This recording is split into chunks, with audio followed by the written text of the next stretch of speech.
शिरूर लोकसभा मतदारसंघाचे महाविकास आघाडीचे उमेदवार खासदार डॉक्टर अंबोल कोल्हे यांनी पत्रकार परिषद घेऊन सांगितले की विरोधांकडे इतर मुद्दे नसल्याने खोटं बोल पण रेटून बोल असा पद्धतीचा प्रकार सुरू आहे। कोरोना काळात खासदार निधी मिळत नव्हता त्यावेळेच्या बातम्या काढून शिळाकाडीला ऊत आणण्याचा हा प्रकार आहे। संपूर्ण खासदार निधी खर्च करून व 3 कोटींचा प्रस्ताव आहे। मी विरोधी खासदार असूनही खासदार निधी केवळ 5 कोटी असताना 19,500 कोटी रुपये निधी मतदारसंघात आणू शकल्यामुळे हे सांगताना विरोधकांची अडचण होते, म्हणून खोटं बोल पण रेटून बोल असा प्रकार सुरू आहे।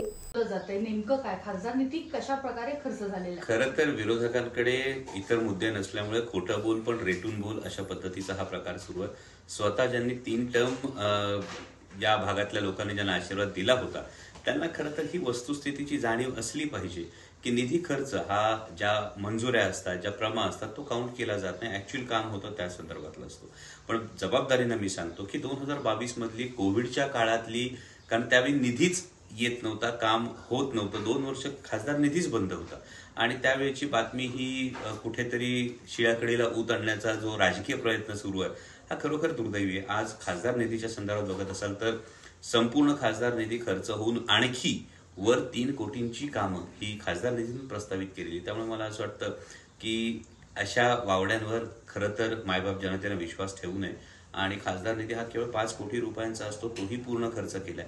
या पलीकडे जाऊन जर विरोधी पक्षातला खासदार असून तब्बल 19,500 कोटी रुपयांचा निधी आणलाय, हा 15 वर्षात कधी आला नव्हता। हे सांगताना कदाचित त्यांना विरोधकांना अडचण होत असेल की विरोधी पक्षातला खासदार 19,500 कोटीची निधी आणू शकतो आणि मग त्यामुळे अशा पद्धतीने काहीतरी खोटं बोल रेटून बोलचे प्रयोग सुरू आहेत। शेवटचा प्रश्न असा आहे, अतुल साबळे, जुमा न्यूज, आंबेगाव।